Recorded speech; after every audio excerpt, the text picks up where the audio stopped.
Hey guys, my name is Alfie Evans, and today we're going to be reacting to sentencing Five Nights at Freddy's movie characters for their crimes by Wickedbinge. Now, forgive me for my voice, I'm actually a little bit unwell. I've got a runny nose and a bit of a sore throat, so please forgive me. Please forgive me for not being well.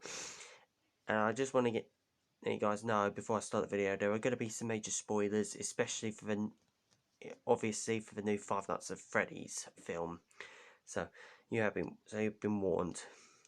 And hopefully you guys had a good Halloween.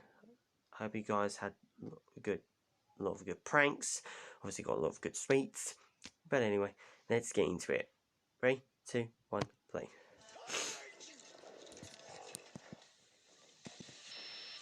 The phantoms of dead children aren't the only things haunting the cast of the Five Nights at Freddy's movie. Welcome to Wickedbinge. Today, we're taking another trip to Freddy Fazbear's Pizzeria to sentence the Five Nights at Freddy's movie characters for their crimes. First off on the docket, let's start with the characters who aren't quite villains, but are still guilty of a few criminal activities. Starting with the main character, Mike. Mike is definitely the most morally upright character we'll be talking about today, but that doesn't make him totally innocent. Like we discussed in our Good to Evil video, Mike made a poor first impression by viciously attacking an innocent man, who he mistook for a child kidnapper. What is your deal, Mike? This would have been justifiable and even admirable if he were right, but in actuality the man was just the kid's father. He got the absolute tar beaten out of him in front of his very young child for absolutely no reason at all. We feel for Mike's trauma from witnessing the kidnapping of his brother Garrett as a child, and we can understand that he has good intentions. But this display shows that Mike has some serious anger and violence issues to work through. What was meant to be an act of heroism was instead reduced to nothing more than an aggravated physical assault. Because his heart was in the right place, we're going to sentence Mike to 6 months on probation, plus mandatory anger management, and also pay for the poor guy's hospital bills. I mean, geez. Following Mike, we have his double agent babysitter, Max. While she initially seems to be a good friend and maybe more of Mike's, even going as far as to provide what's essentially free childcare for his kid sister Abby, Max is also a bit of a snitch, or at least an attempted snitch.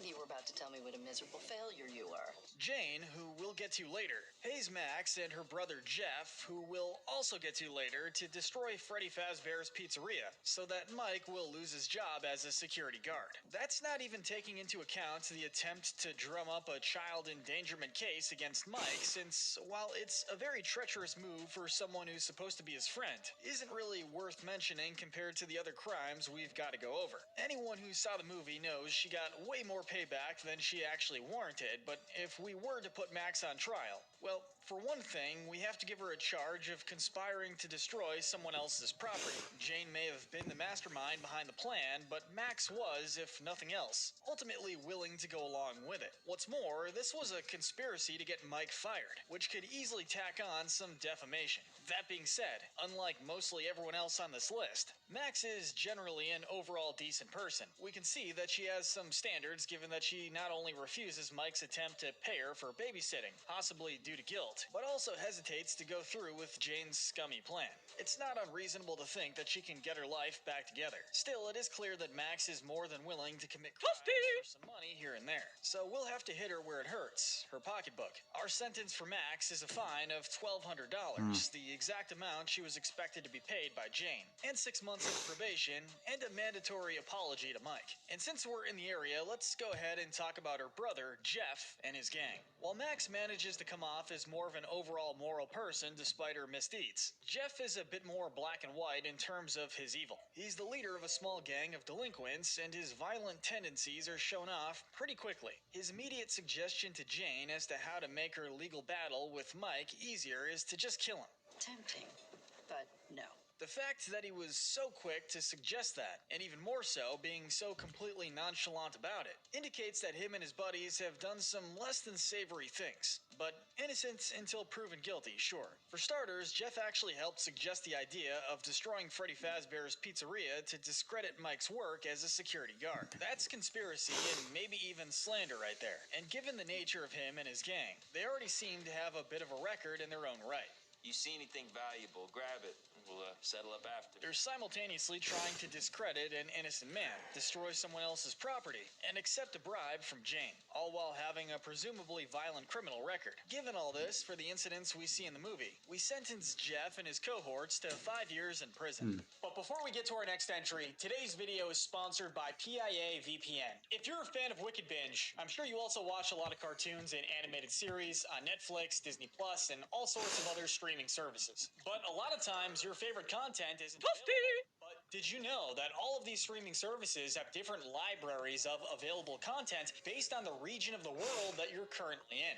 That means there's content that's available around the world that's region blocked here in the United States, and vice versa. But you can get around this super easy by using Private Internet Access VPN. Here are some shows that aren't available in the US, but we can unlock them just by changing our location. I can use PIA VPN to change my server to another country, and boom, they're instantly available. And it's actually pretty crazy how much stuff there is that's region restricted that you can unlock instantly with a VPN. On Disney Plus, Netflix, Hulu, and pretty much all the major streaming services. On top of that, it's also a great added security precaution to protect your data from hackers, internet service providers, and other shady entities. Connecting to a public internet connection without a VPN is kind of like writing your passwords on a post-it note and leaving it on your desk. This is why whenever I travel, if I have to connect to public Wi-Fi at a hotel, airport, or coffee shop, I always use a VPN. And the best part is, PIA VPN has a killer deal for our audience. If you use our link below, you can get an 83% discount on Private Internet Access VPN.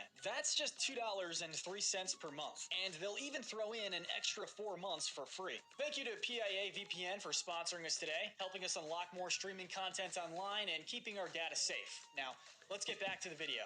And for the last of this criminal bribery trio, we have Aunt Jane. Let's not beat around the bush here. While Max and Jeff are guilty to various degrees, Jane is the mastermind behind the plan to defame Mike and destroy the pizzeria. This is an attempt to discredit him in the custody battle for his sister Abby. And in said pursuit, she's more than willing to bribe others to commit actual crimes in an attempt to effectively slander someone else. You were gonna find me hard proof of criminal endangerment. Even worse, she schemes all of this in front of her lawyer, which means she's probably also dirtying his name. Heck, if there was some kind of blackmail going on, it wouldn't even surprise us. Given the nature and extent of her crimes against the Schmidts and her manipulation of others, we sentence her to 10 years in prison and a government-issued restraining order against her, prohibiting her from seeing Mike or Abby. Now, relax, we haven't forgotten the main baddies of the movie, but we do have one more lesser criminal to talk about first, Vanessa Afton, the deuteragonist of the movie. Perhaps an odd choice, but even police officers aren't above the law. Can we just start by saying the nerve, the audacity even, for this woman to threaten to shoot Mike for endangering Abby by taking her to the pizzeria while she herself endangers both of them by not telling them the true horrors that lurk there? I mean, come on. While all three are aware of the whole ghosts possessing animatronics thing, Vanessa keeps the information that her father, William Afton, is the child serial killer who stuffed those kids' corpses into the animatronics. I'm telling you, you need to let it go. We get the emotional side of it, but look at it objectively. This woman knows a literal serial killer's whereabouts, as well as those of his child victims, and she's been hiding this information for what seems to be at least a decade, given hers and Mike's ages compared to the children's. One could argue that this is done to protect the people, and that's valid, but being a police officer, there's no excuse for her to not tell the proper authorities about this to give the family some justice, or at the very least, some closure. And you know what's even crazier?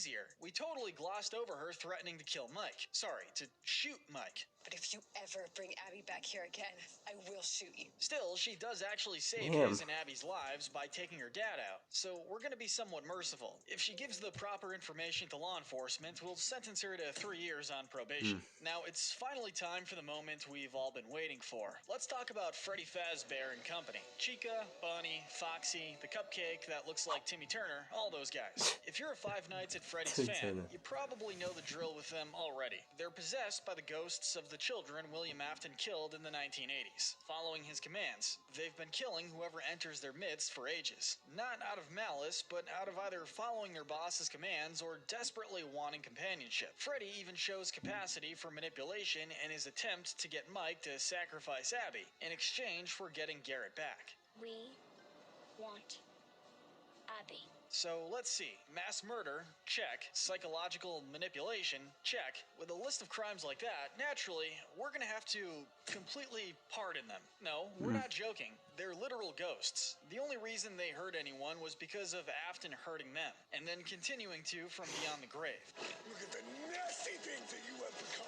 It's time to just let the kids rest, man. In fact, better than that, we sentenced the city to build them an animatronic-sized playground so they can enjoy life. Or, afterlife. Speaking of which, it's time for the grand finale, and of course, it's the most evil villain by a long shot, yeah. William Afton. And you know what? We're not even gonna patronize you here, man. Death penalty is what he gets. In case anyone needs That us was to quick. deliberate, no, I don't need to deliberate. I got the spring trap right here. This man killed at least 5 or 6 children, then proceeded to hide their bodies inside of animatronic singing animals, which he proceeds to use in order to kill more people over the years for nothing but sick, twisted pleasure. At a certain point, he goes way beyond just crimes against humanity. These are crimes against the undead. The death penalty is actually light for him. I always come back. Well, in this case, you might not. Yeah. Yeah, so I think they're actually good sentencing there. I think William's sentence is the only harshest one we can actually think of in this video. Obviously. Yeah, I've seen the new Five Nights at Freddy's. It was actually really good. But anyway, that was sentencing Five Nights at Freddy's villains for crimes, or characters rather, not all villains, right? So hopefully there is a sequel coming out. Hopefully in the next few years or something like that. So if you guys like to, please like, share and subscribe if you haven't already, and also go subscribe to Wickedbinge if you haven't already. As always, till next time, peace.